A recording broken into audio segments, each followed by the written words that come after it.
Muito bom dia a todos os nossos amados e preciosos irmãos que têm buscado refúgio na Torre Forte Jesus Cristo.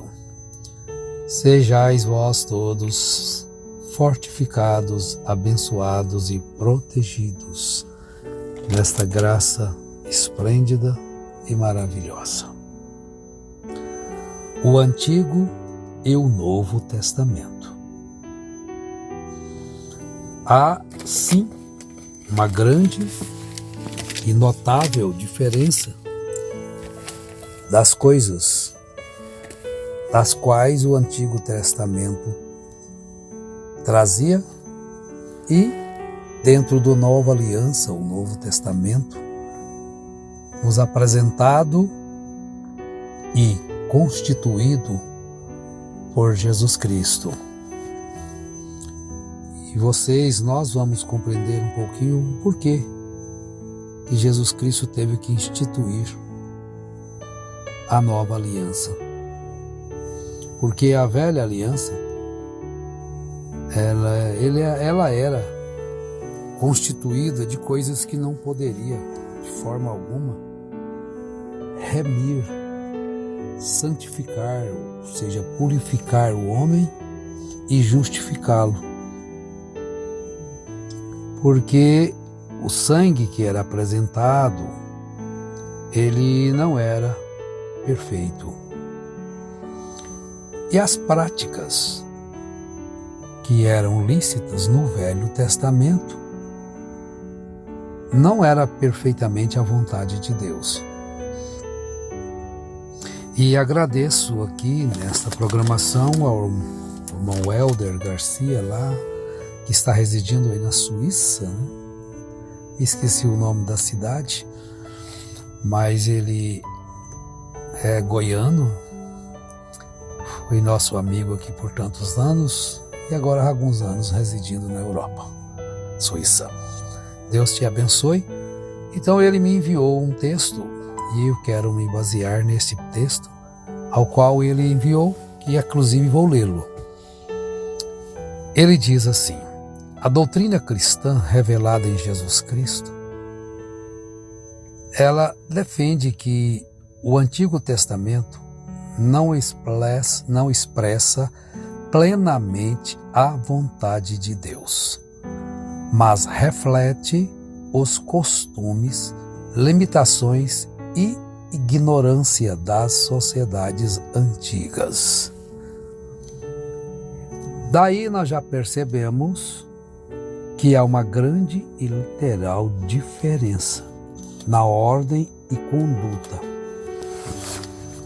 sendo a lei incapaz de remir, já falamos, mas a conduta dos que seguem a lei, para se justificarem a si mesmos, ela é simplesmente incapaz de fazer tal coisa. Não há como ser redimido por ela. E Paulo vai nos mostrar alguma coisa sobre isto, que vai nos esclarecer um pouquinho sobre este assunto.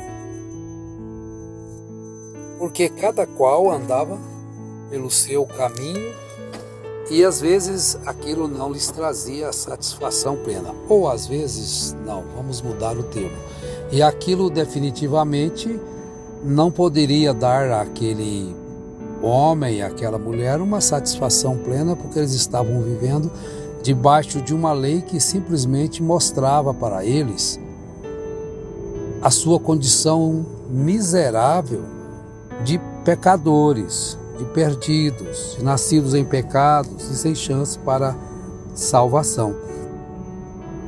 Então cada qual andava pelo seu caminho, distanciando-se da perfeita vontade de Deus. E porque a lei era limitada e ela não podia trazer aquilo que eles buscavam. Abraão peregrinou por terras as quais não conhecia em busca de uma cidade cujo autor, construtor, artífice era Deus. E ele morreu e não alcançou aquilo que ele buscava. Os nossos heróis que Paulo cita em Hebreus capítulo 11, ele fala sobre tantos eles, mas no final do capítulo 11, Paulo diz, verso 39 e 40, e todos estes, tendo tido testemunho pela fé, não alcançaram a promessa. Vejam, provendo Deus alguma coisa melhor a nosso respeito, para que eles sem nós não fossem aperfeiçoados. Porque a lei, ela é sombra dos bens futuros. Na carta também aos Hebreus, capítulo 10, do primeiro verso, está escrito assim: porque tendo a lei a sombra dos bens futuros, e não a imagem exata das coisas, nunca pelos mesmos sacrifícios que continuamente se oferecem cada ano, pode aperfeiçoar os que a eles se chegam. Agora, quando vem Jesus, ele diz: sede vós perfeitos, como é perfeito o vosso Pai Celestial. Então nós não podemos basear a nossa vida hoje só em preceitos, em costumes ali do Velho Testamento. Embora ele tenha sido dado e colocado ali em prática por tantos anos pelo povo de Israel, mas aquilo ali não reflete a perfeição. Agora, com a vinda de Jesus, inaugurou-se um novo testamento, uma nova vida, uma nova ética, centrada em quê? No amor? Sim. Na paz? Sim. Na misericórdia? Sim. Em contraposição à vida antiga, ao tempo de Israel vivendo ali, a violência, a xenofobia, a escravidão e outras práticas terríveis e cruéis. Eles viviam essas práticas ali no Velho Testamento. Até mesmo a questão de um homem ter mais de uma esposa, a poligamia. Quando Paulo traz o Novo Testamento para nós, eles trazem a monogamia e eles viviam num período de poligamia. E nós às vezes encontramos pastores que acham que também podem ter mais de uma, duas, três e amantes. Então eles querem viver de um período ultrapassado que não pode redimir a alma. Não querem se sujeitar à prática cristã, que com a vinda de Jesus Cristo inaugurou-se uma nova ética cristã. Então agora a vida nossa, ela é baseada, ela deve ser, é o fundamento nosso. Amor, paz, misericórdia, compaixão, compreensão das pessoas menos esclarecidas. Isso devemos buscar para ter a verdadeira imagem da vida eterna. Porque Jesus é a imagem do Deus invisível. Colossenses, capítulo 2, Paulo descreve isso perfeitamente. A gente até canta, Eu não estou conseguindo quase nem falar, muito menos cantar, Ele é a imagem do grande e uno Senhor, tendo a lei sombra dos bens futuros, e não a imagem exata das coisas. Sacrifícios e sacrifícios, pecados sobre pecados, transgressão sobre transgressão, Desobediência sobre desobediência, porque aquele sacrifício que eram apresentado não tinha suficiente força, capacidade para regenerar o homem de dentro para fora. A nova aliança, ela é exclusivamente baseada no que Jesus disse a Nicodemos.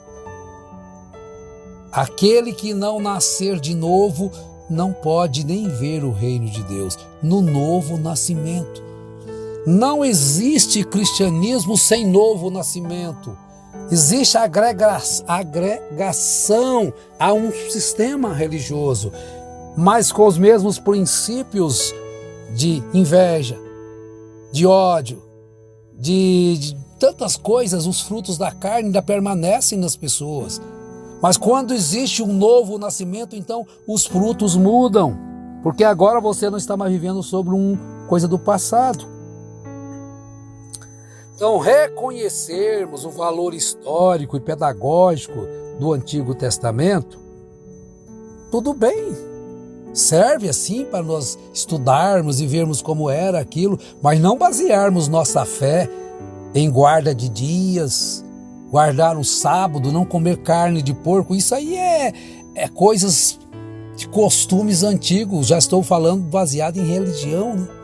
Que nós encontramos hoje. Pessoas querem viver como fossem no Velho Testamento, ignorando por completo o sacrifício de Jesus, a nova aliança que nos foi dada para que possamos viver em liberdade de Cristo.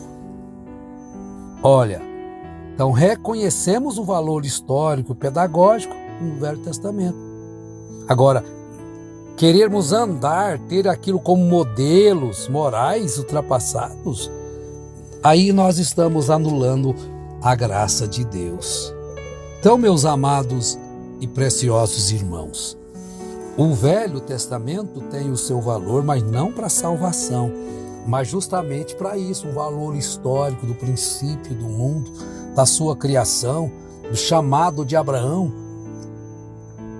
Veja que Abraão, ele caminhou por caminhos aos quais não conhecia, mostrando o valor da fé.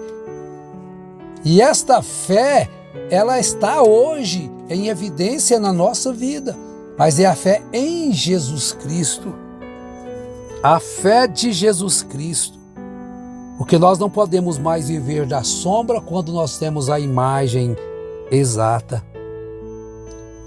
Então eles viviam lá em sacrifícios, mas aqueles sacrifícios não tiravam de dentro deles a ira, a raiva, o desejo de matar, e assim sucessivamente. Então veja que era um país que derramava sangue. O próprio Davi, quando foi construir o templo, Deus falou para ele: não, você derramou muito sangue. Terá que ser seu filho, Salomão. Derramou muito sangue, matou muita gente. Vocês viram, então aquilo era a sombra de um que viria, e ele unicamente redimiria as nossas almas através de um só sacrifício, Cordeiro de Deus, cujo sangue é perfeito, é puro, porque é o sangue de Deus, conforme escreveu Paulo em Atos dos Apóstolos, capítulo 20. Porque nós não fomos resgatados de forma alguma por sangue de animais, de touros e de nenhum outro tipo de sacrifício, mas fomos resgatados pelo sangue de Deus. Rapidamente vejo o seu encontro aqui, o local aqui, não estou em casa, mas eu vou encontrar aqui Atos capítulo 20, verso 28.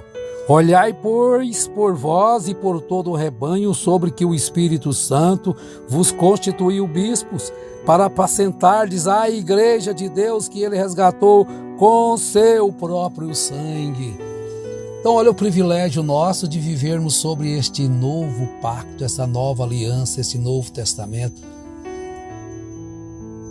Vejam bem como que a lei, quando Jesus veio, ele a magnificou, porque agora ele deu a força, a graça que superabundou onde abundava o pecado, te dá capacidade, meu irmão, de vencer, te dá capacidade, minha irmã, de vencer todas as lutas. Você agora não vive apenas de uma sombra, mas de uma realidade. Cristo Jesus morreu crucificado numa cruz, ressuscitou ao terceiro dia, foi assunto aos céus, prometeu enviar o Espírito Santo. E em Atos capítulo 2, quando ele disse aos seus discípulos: ficai, pois, em Jerusalém, até que do alto sejais revestidos do poder de Deus, o Espírito Santo desceu no Pentecoste e revestiu aqueles homens de poder, de capacidade para serem como Cristo. Antes eles não tinham esta oportunidade, ninguém tinha um meio da redenção, da remissão, mas agora estamos vivendo esse período glorioso desta superabundante graça que onde abundou o pecado, ela está abundando agora. Deus, o Pai amado, o Pai celeste, o Redentor, Deus de misericórdia que as renova a cada manhã, abençoe vocês todos, os nossos lares, os nossos trabalhos, o nosso dia a dia, em nome do Senhor e Salvador Jesus Cristo, a imagem exata do amor, a expressão máxima do amor de Deus. Amém.